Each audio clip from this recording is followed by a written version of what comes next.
What's behind this massive 160% rally in Nervos in the last month? Who's buying? Who's selling? What's the fundamentals? Let's have a look at the data that most people are not looking at. This is the rally I'm referring to. We are currently at 0.9 cents roughly. And I'm not going to bore you with the marketing jazz on the website. We're probably not going to find out why the price is going up just based on that. Instead, let's start off with the GitHub repository, the place where programmers submit their code changes so you can see how much activity is there currently around Nervos. And what we're seeing is an update 3 days ago, another one 5 days ago, last week, another one last week. So there seems to be activity. This is not a dead project whatsoever. It's a very technical project. The documentation is also housed on GitHub. And Nervos has a strong support by the mining community. You can mine Nervos tokens via ASIC miners. Now, when you go to CoinMarketCap, you might consider checking out the Chain Explorer. That's this button over here. But what's important is that this Chain Explorer is actually not up to date. The last block that's being shown here is 2 years old. And for whatever reason, we still see an update on the UI.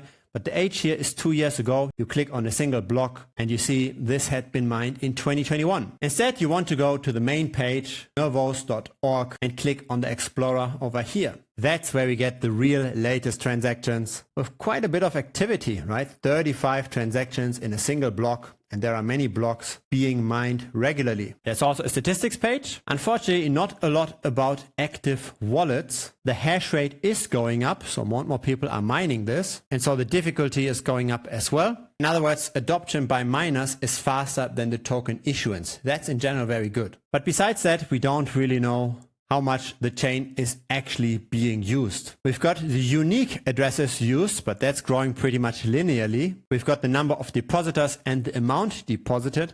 That's not really growing for 4 years already, unfortunately. We've got the total supply that's growing. I've got more things to say about this in a second. And here we've got the inflation rate, which interestingly enough does not match the numbers that I see on chain. Nervos wasn't always in a rally. We had our massive bull markets and subsequent crashes. You want to be in altcoins when there is an altcoin rally, which currently I think there is. There's a lot of money flowing into crypto. But have a look at the following. This is the historical price chart. This is the historical market cap chart. We are not yet at all-time high market caps, but we are way higher here in the market cap, relatively speaking, to the prior price action. And when just looking at the price, where the recent rally is just a bit of a blip. That's an expression of token inflation. That's an expression of more and more tokens being circulating. So you need to have demand growing at least as quickly as supply. And as a result of that inflation, we get the chart behind me. This is CKB, so the Nervos token, divided by Ethereum relative performance. And this did not look too pretty initially. Top to bottom, we've seen a destruction of minus 94%. From the beginning of this chart in January 2021 to today, the underperformance was only 19% or so. Still, this shows us how important token inflation is. Now, token inflation comes from many sources. One of those sources is, of course, the mining. Another source might be token unlocks by early backers, because Nervos did have backers. Check this out, 28 million raised in a Series A by Polychain Capital, another 70 million raised through an ICO, and then we got Dragonfly Capital with an undisclosed amount that's been raised. And so here's an article around the issuance. We've got the base issuance, and it's currently somewhere around 20 billion, but we've also got other issuance, and that's now between 40 and 50 billion. Here's the token distribution. 14% private sale, 21% public sale, quite a bit of tokens also for the ecosystem and for strategic partners and for the team. So this is not an entirely fairly launched cryptocurrency.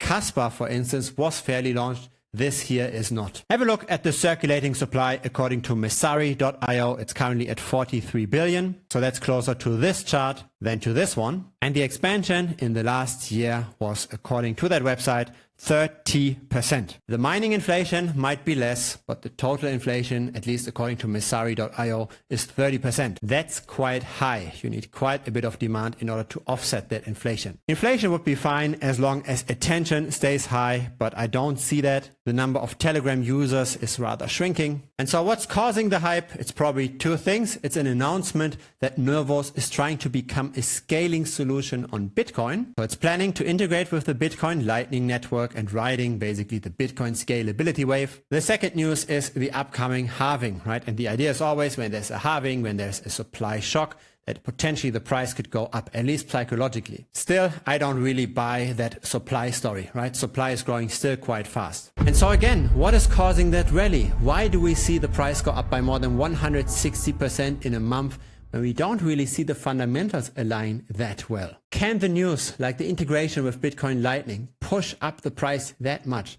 I'm not sure. I think there's something else going on. Because have a look at the following numbers. I do not like those numbers. In the last 24 hours, almost $1.5 billion worth of the token was traded on the perpetuals market on Binance. That's with a market cap of only 376 million. So on the perpetual futures market, on the derivatives market, more than 4 times the value of the entire market cap has changed hands on Binance alone. And dare I say it, I believe that's market manipulation. I think that Binance is having their strong hands in that price rally. I don't see strong growth just from the Explorer page. I don't see strong growth in the socials.